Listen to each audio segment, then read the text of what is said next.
മാവേലിക്കും പൂക്കളം മാദേവനും. മനു, ആക്ച്വലി ഞാനിതെല്ലാം അരിയണം, എന്നിട്ട് അരി കഴുകണം. നമുക്ക് സദ്യ ഓൺലൈനിൽ ഓർഡർ ചെയ്താൽ പോരെ? അതൊന്നും പറ്റില്ല. കല്യാണം കഴിഞ്ഞില്ല, ആദ്യത്തെ ഓണല്ലേ, ഈ പ്രാവശ്യം എന്തായാലും പൊളിക്കണം. ഈ അൺഹെൽത്തി ഫുഡും പറ്റില്ല. ഈ സമയത്ത് നല്ല ഹെൽത്തി ഫുഡ് വേണം കഴിക്കാൻ. ഒരു കയറിങ്ങട്ടായി. ഇച്ചിരി കാര്യങ്ങൾ ഒക്കെ ഉണ്ട്. അമ്മക്ക് മോളുടെ കാര്യത്തിൽ ഒരു കാര്യമില്ല, അച്ഛനെങ്കിലും ഒരു ഇത്തിരി കാര്യങ്ങൾ ഉണ്ടാവുമല്ലോ. മോളാന്നൊക്കെ ഉറപ്പിച്ചോ? മോനാണെങ്കിലോ? ലക്ഷണം കണ്ടല്ലോ അറിയാതെ മോള് തന്നെയാണ്. ഭയങ്കര എക്സ്പെർട്ട് തന്നെ. ഞാൻ പറഞ്ഞത് ഓണത്തിന്റെ കാര്യം. ഓണം നമുക്ക് അടിച്ചു പൊളിക്കാം. കണി വെക്കണ്ടേ? കണിയോ പൊട്ട? അത് വിഷുവിനല്ലേ, ഓണത്തിന് എന്ത് കണി? ഓണത്തിന് പൂക്കളം. പിന്നെ നമുക്ക് ഗംഭീര പൂക്കളം ഇടാം. പിന്നെ 3 തരം പായസം വേണം. അടപ്രഥമം വേണം. പാലട പ്രഥമം മതി. അടപ്രഥമം പാലട ബോസാണല്ലോ. Hello hello Jithin, happy Onam Jithin. Happy Onam sir. ഞാൻ പിന്നെ വിളിച്ചത് ജിതിൻ, നമ്മളെ ബാംഗ്ലൂർ ഒരു ക്ലയന്റ് ഇല്ലേ, അവർ ട്യൂസ്ഡേ ഒരു മീറ്റിംഗ് വെച്ചിട്ടുണ്ട്. ഒരു 2 days പ്രോഗ്രാം ആയിരിക്കും. ട്യൂസ്ഡേ ഓണല്ലേ സാർ? ഹേ കമോൺ ജിതിൻ, ഓണമൊക്കെ നമ്മൾ മലയാളികൾക്കല്ലേ, ക്ലയന്റിന് എന്തോ ഓണം. Okay sir. ജിതിൻ, ആ മെയിലും ചെക്ക്. ടിക്കറ്റ് ഞാൻ മെയിൽ ചെയ്തിട്ടുണ്ട്. നാളെ രാവിലെ പുറപ്പെടണം. ഒരു പ്രശ്നമുണ്ട്.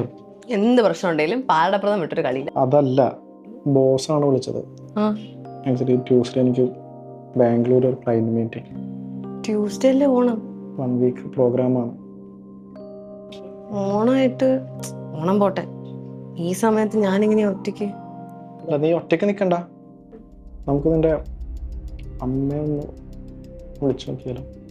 അല്ല, അങ്ങനല്ല, നീ ഇപ്പോൾ ക്യാരിങ് ആണല്ലോ. ഇങ്ങനെ ക്യാരിങ് ആണെന്ന് പറയുമ്പോൾ അവരുടെ ദേഷ്യം മാറിയല്ലോ. അത് മാത്രമല്ല, ഈ സമയത്ത് അമ്മ കൂടെ ഉണ്ടെങ്കിൽ നിനക്കതൊരു ഹെൽപ്പാവില്ലേ? എൻ്റെ അമ്മയാണ് വാശിയുടെ കാര്യത്തിലും. എടീ, ഞാനിപ്പോൾ പോകാൻ പറ്റില്ല എന്ന് പറഞ്ഞു കഴിഞ്ഞാൽ എൻ്റെ ജോലി സീനാവും. ഫാമിലി സപ്പോർട്ടും ഇല്ല, ജോബും കൂടെ ഇല്ലാതായാലും. ഞാൻ എൻ്റെ സങ്കടം പറഞ്ഞതേ ഉള്ളൂ. ഇത് പോയിട്ടോ.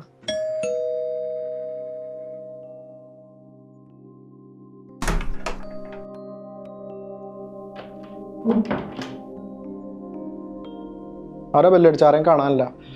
നീ ഫുഡ് എടുത്ത് കഴിക്കുക, ഞാനൊരു മെയിൽ ചെക്ക് ചെയ്യാനാണ്.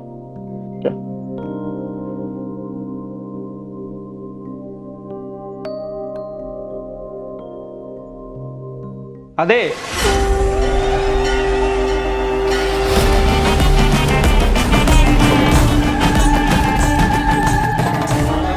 ബെല്ലടിച്ചേ ഞാനാ, പക്ഷേ അയാൾക്ക് എന്നെ കാണാൻ പറ്റില്ല. വയറ്റിൽ കൊച്ചിനെ വെച്ചിങ്ങനെ ഞെട്ടല്ലേ ബ്രോ. ആരാ? മാവേലിയാണ്. കോസ്റ്റ്യൂം കണ്ടിട്ട് മനസ്സിലായില്ലേ? ശരിക്കുള്ള മാവേലി? അതെ, ദ റിയൽ ഒജി മാവേലി.